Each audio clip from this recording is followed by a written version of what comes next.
guys, my name is Rishabh Das and you watching Get to Know।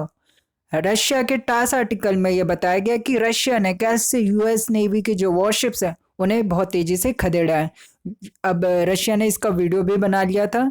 तो Russia ने क्या किया, पहले उन्हें वार्निंग्स दी माइक के थ्रू कि यदि आप यहाँ से नहीं गए तो हम आप पे अटैक करेंगे। ये सुनते यूएस नेवी की जो वॉरशिप्स है उन्होंने बहुत तेजी से टर्न किया और वहां से गए। अब ये बात उन्हें नहीं पता थी कि ये वीडियो वो बना रहे हैं। पहले आप ये वीडियो देखिए।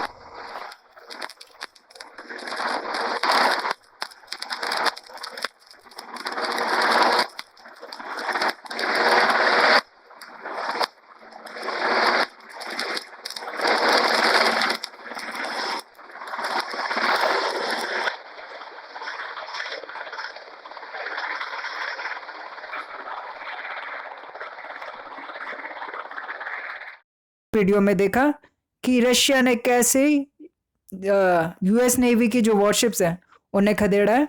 और बात करते हैं कि ये हुआ क्यों है और इसके बाद क्या परिणाम निकल कर आए। जैसे जब ये इन्हें किया ना तो यूएस के पार्लियामेंट में सवाल उठने लगे कि अरे इतनी बड़ी बात नहीं थी, ये वीडियो पब्लिश नहीं करना चाहिए था। और किरकिरी भी हुई यूएस की इसके साथ साथ।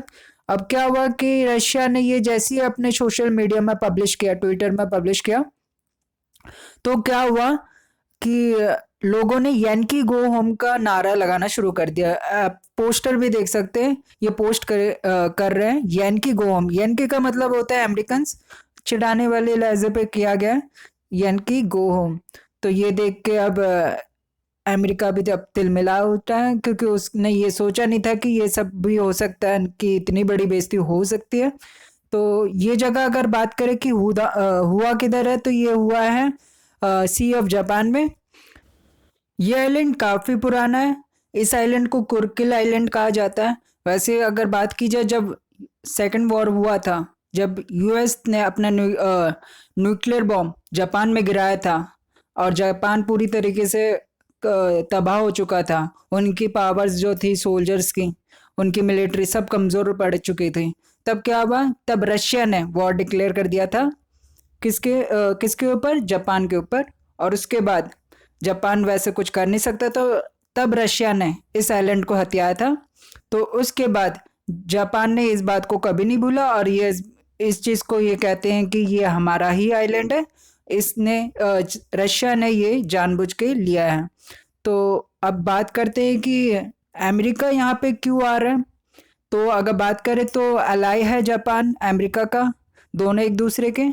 तो क्या होता है कि अमेरिका जो है वो ये मानता है कि ये जो कोरकेल आइलैंड है ये जापान का हिस्सा है, तो वो उसी तौर पे वहाँ पे आता है। और एक तरीके से ये आंख दिखाने की बात होती है कि आप एक डिस्ट्रीब्यूट आइलैंड के वहाँ पे इतना राउंड लगाना एक आंख दिखाने वाली बात बन जाती है।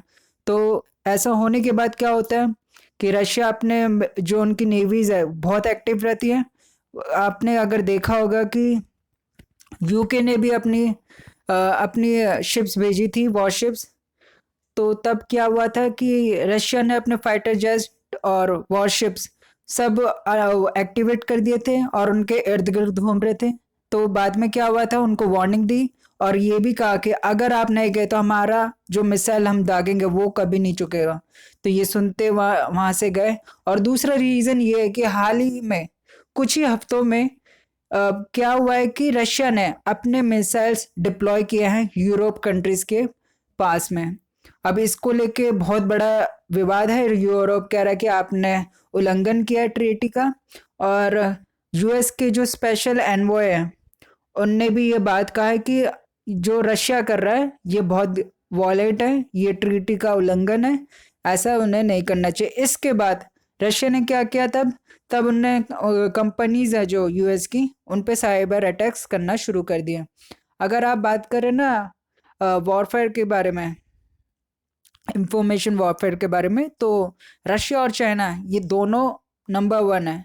इन दोनों के पास ये महारत हासिल है कि अगर आप किसी को माइंड के थ्रू अगर आप किसी को हराना चाहते हैं तो इनमें इन दोनों का नाम आता है।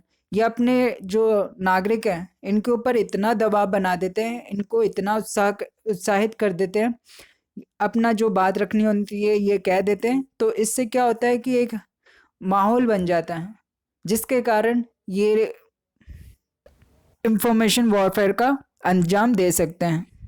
ऐसे ये जो कुछ भी हुआ है, अब अमेरिका के ऊपर दबाव बनेगा उनके नागरिकों के ऊपर से भी द्वारा, और पार्लियामेंट में जो पॉलिटिशियंस हैं और उनके जो टॉप ऑफिसर्स हैं उनके द्वारा भी, और ये किया जाएगा कि दोबारा अपने वॉरशिप सबमरीन्स को एक ज़्यादा तादाद में वहाँ पे भेजा जाए। अब देखना होगा कि आगे क्या होगा। आपको क्या लगता है कि रशिया अभी भी कमज़ोर पड़ चुका है या उस पर ताकत बाकी है? लिखिएगा कमेंट सेक्शन में। मैं देखना चाहूँगा कि आपकी राय क्या है, और अगर आपको वीडियो पसंद है तो लाइक शेयर और सब्सक्राइब ज़रूर करिएगा। मिलते हैं नेक्स्ट वीडियो में। Thank you.